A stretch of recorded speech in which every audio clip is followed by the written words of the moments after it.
Everest women's volleyball league IWV को तेस्रो संस्करण असोजमा हुने भएको छ। इन्फिनिटी ड्रिम्स प्रालीको आयोजनामा असोज 15 देखि 24 गते अर्थात् अक्टोबर 1 देखि 10 सम्म काठमाडौँको त्रिपुरेश्वर स्थित राष्ट्रिय खेलकुद परिषदको कबर्ड हलमा हुने बताइएको छ। लिगको मितिलाई नेपाल भलिबल संघले औपचारिक रूपमा स्वीकृति प्रदान गरेको आयोजक इन्फिनिटीले जनाएको छ। स्वीकृतिसँगै प्रतियोगिताको तेस्रो संस्करणका लागि आवश्यक तयारी अघि बढाइएको छ। पहिलो 2 संस्करण कर्णाली एसपीजले जितेको थियो। यसपटक 7 टोलीले प्रतिस्पर्धा गर्नेछन्। महिलातर्फको भलिबलमा व्यावसायिक रूपमा सुरुवात भएको मानिन्छ। महिला भलिबलमा ब्याक टु ब्याक खेल भइरहेको छ। राष्ट्रिय टोलीले एसिया खेलको लागि अहिले पनि साझा र बिहान तयारी गरिरहेको छ। त्यस लगातै फेरि नेपामाका काबा क्लब च्याम्पियनशिप पनि नेपालमा हुँदैछ। यसबाट हामी भन्न सक्छौं कि नेपाली महिला भलिबलको विकास तीव्र रूपमा भएको छ, भलाए त्यो पर्याप्त छैन। भोलिको दिनमा आजै प्रगतिको कामना गर्दछौं। जय खेलकुद, जय भलिबल। अन्तमा च्यानललाई सब्स्क्राइब, भिडियोलाई शेयर र लाइक गरिदिनुहोला।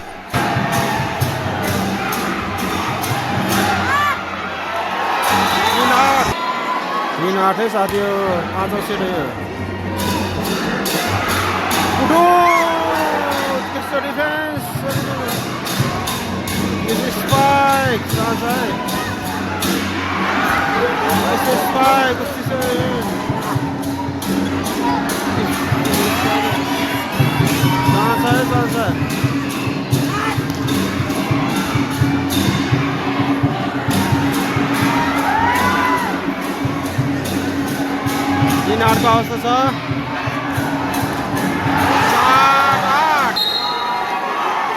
4-8 है साथी 4-8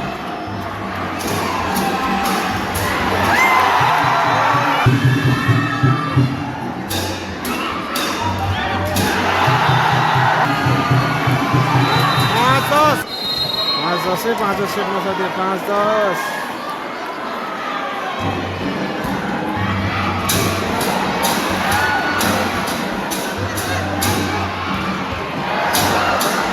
डाले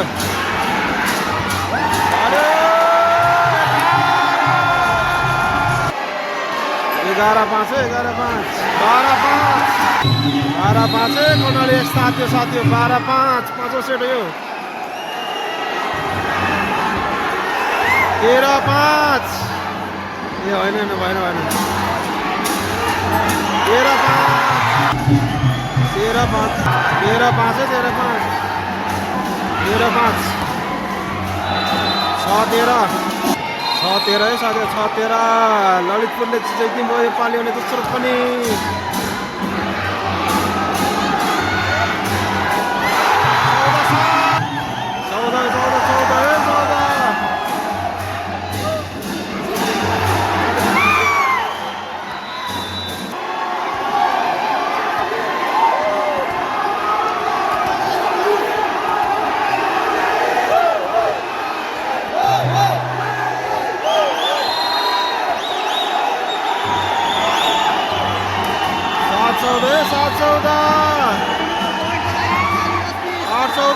8-14